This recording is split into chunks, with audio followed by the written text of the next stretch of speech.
काही कथा ऐकण्यासाठी नसतात, त्या अनुभवण्यासाठी असतात.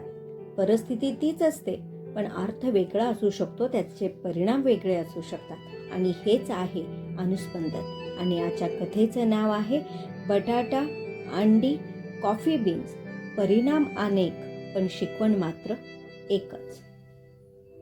मुलांचं भविष्य आणि पालकांना चिंता हा एक वैश्विक प्रश्न झालाय.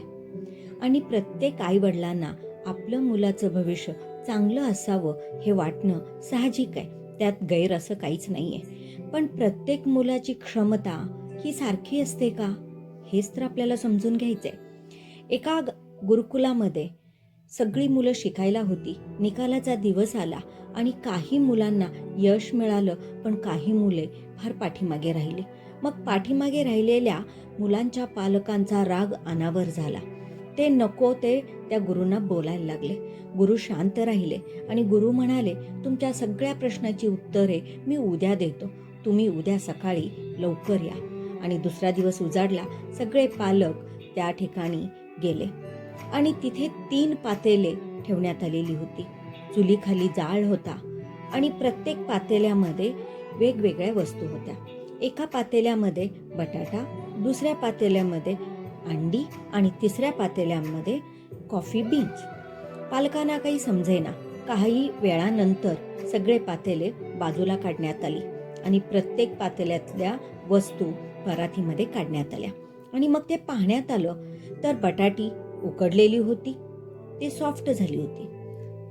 अंडी आतून घट्ट झाली होती आणि कॉफी बीन्स ज्या पातेल्यात होतं त्या पाण्याला चांगला रंग आला होता आणि कॉफीचा एक सुगंध होता.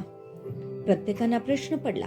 त्यावेळी गुरुनी त्यांना सांगितलं, एकच वेळ, एकच कृती आपण सगळ्या वस्तूंबरोबर केलेली आहे.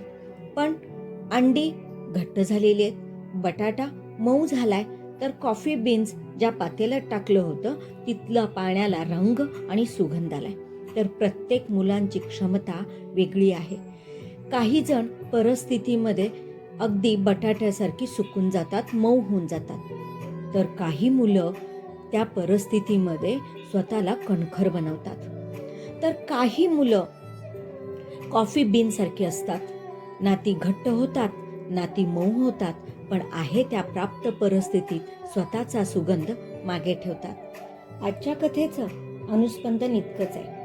मुलांना समजून घ्या, त्यांच्या क्षमता ओळखा आणि त्यांच्यावर कोणतंही दडपण आणू नका. अशाच नवनवीन कथा आणि विचारांसाठी चॅनल सबस्क्राईब करायला विसरू नका.